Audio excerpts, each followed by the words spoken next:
Feeling that familiar pang of anxiety wondering when that Westpac payment will finally hit your account?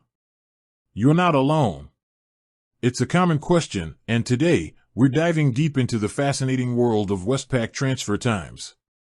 Forget the jargon and the confusing bank speak, we're breaking it down so you understand exactly what to expect. We've all been there, you've sent money, or you're eagerly awaiting a transfer, and the minutes feel like hours. In today's fast-paced world, understanding how long it takes for money to move from one Westpac account to another, or from Westpac to another bank, is crucial for budgeting, planning, and maintaining your peace of mind. But why isn't it always instantaneous? Why do some payments land immediately while others seem to disappear into a digital black hole for a day or two? The answer, as it turns out, is a blend of technology, banking regulations, and a little thing called cutoff times. Let's start with the quickest scenario, Westpac to Westpac transfers. If you're sending money between two Westpac accounts, good news. These transfers are generally instant. That means as soon as you hit confirm, the money should appear in the recipient's account almost immediately, 24/7, even on weekends and public holidays. This is because the money isn't leaving the Westpac system, it's simply being moved internally. Think of it like moving money from one pocket to another within the same pair of pants.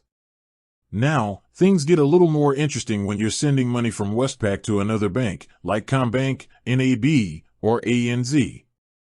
Here, we enter the realm of the New Payments Platform, or NPP, and its star player, OSCO. If both Westpac and the receiving bank are OSCO-enabled, which most major Australian banks are, and you select the OSCO payment option, your money can still arrive in minutes, any time of day, any day of the year. This is a game changer, significantly speeding up interbank transfers that used to take much longer. Always look for the OSCO symbol when making a payment if speed is your priority. However, not all transfers are OSCO payments. If you send a payment from Westpac to another bank using the older, Standard Electronic Funds Transfer (EFT) system, the timing becomes less instant and more dependent on bank processing cycles.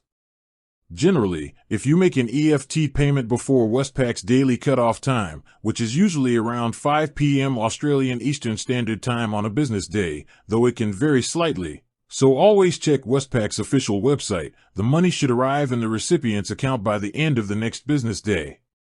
If you send it after the cutoff time, or on a weekend or public holiday, the payment won't even begin processing until the next business day, delaying its arrival by another day. So, a payment sent on a Friday evening might not arrive until Tuesday. International transfers are a different beast entirely. Sending money overseas from Westpac can take anywhere from 1 to 5 business days, sometimes longer, depending on the destination country, the receiving bank, currency conversions, and any intermediary banks involved. These transfers are subject to different regulations and processing times, so patience is definitely a virtue here. Westpac will usually provide an estimated arrival time when you initiate the transfer. In summary, for instant transfers, aim for Westpac to Westpac, or Westpac to another OSCO-enabled bank using the OSCO option. For standard EFTs to other banks, remember those cutoff times and the next business day rule. And for international transfers, prepare for a longer wait. Understanding these nuances can save you a lot of stress and help you manage your finances more effectively. With that said, thanks for watching and until next time.